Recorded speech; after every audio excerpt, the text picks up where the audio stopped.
Hey, it's Owen from Enmore Audio, and this week we're going to look at the Microcosm pedal from Hologram, a company out of Knoxville, Tennessee.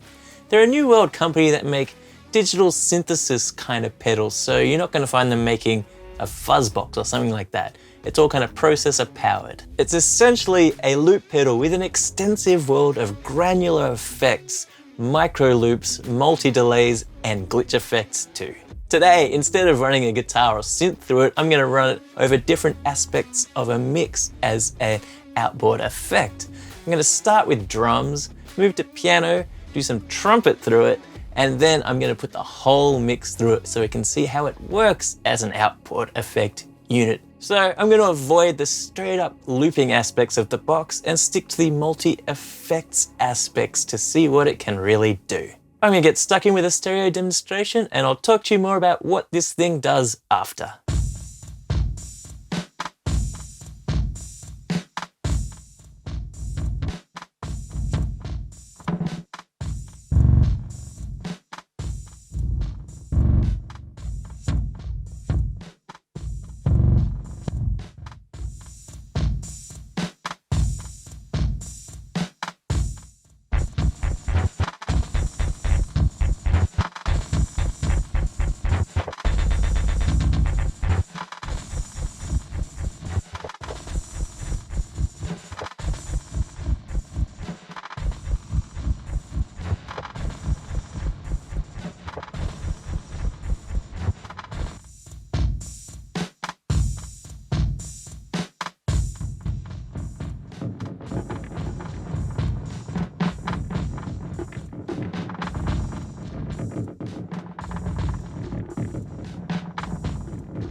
Alright, so that was the demonstration. Now I'm going to go through the features and show you what all these knobs do, and we'll also take a look inside too.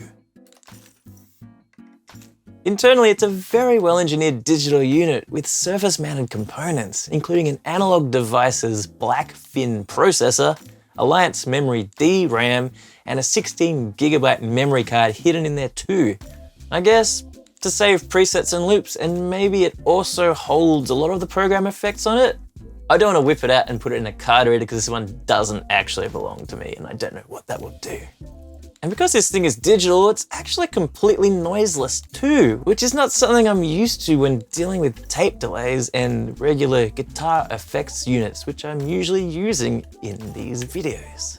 So, ignoring the 60-second phrase looper and the MIDI triggering capabilities today, we've been working with 11 different effects, each of which have 4 preset variations, so there's 44 effects built in, all of which are incredibly versatile for building new textures. There's also 16 preset slots for saving settings and loops if you like, plus 4 different reverbs and an additional hold function too.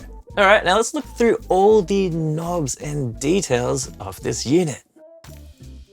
We're going to look through the features in a clockwise motion because this is the way the features scroll on this machine as you're going through them. Down here we've got the glitch section. In it we have ARP, which sequences samples of what's being played into it in arpeggios. Interrupt, a variety of glitches interrupting dry signal. Locks, predictable glitches or random bursts of noise.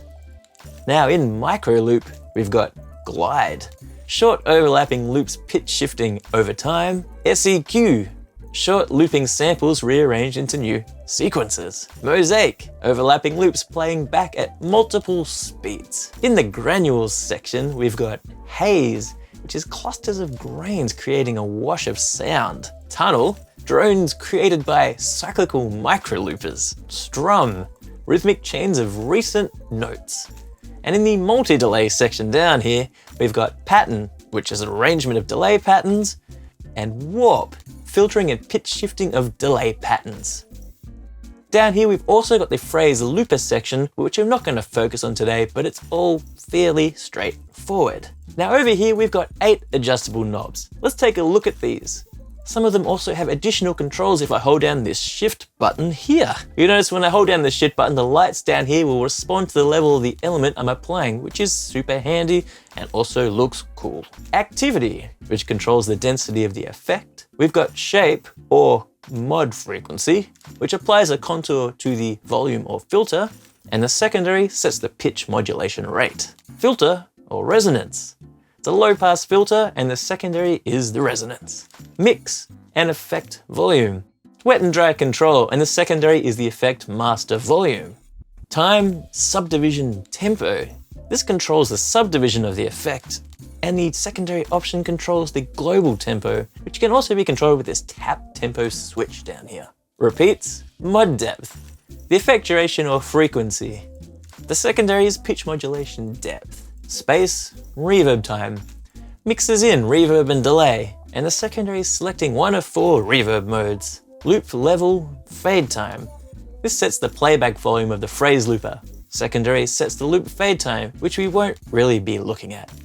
And the switches down here are tap tempo, or for looping record, play, and dub. Bypass right here in the middle, and finally hold. It freezes a recent part of the signal played into a continuous playback cycle. And stop and erase here are for your played in loops. And there we have it, the microcosm from Hologram. For what I thought was originally a looper with effects, this is way more. It's a granular effects unit which just also happens to have a looping section. The effects on this thing are deep and varied and range from subtle to full-on 90s Aphex Twin style drum cut-up stuff, which sounds super cool. The learning curve is quite large, but once you get your head around how to use it, you can get used to making subtle sounds through to overt, massive noises. So, is this box worth grabbing? Well, for a granular synthesis unit, it is massive and varied, and if that's what you're looking for, this might be the one for you. It looks cool and it sounds great. Well, if you're looking for a pedal to bring a new world of granular synthesis possibilities to your sound, then you're probably gonna love this thing. It's massive and varied and very powerful. It has its own processor inbuilt and its own memory. Additionally, it interfaces really well if you're using it as a standalone pedal or using it to control stuff in the box. It's around $430, $430 US, which translates to about $630 Australian right now. Thanks for tuning in, and I'll see you next time for more stuff.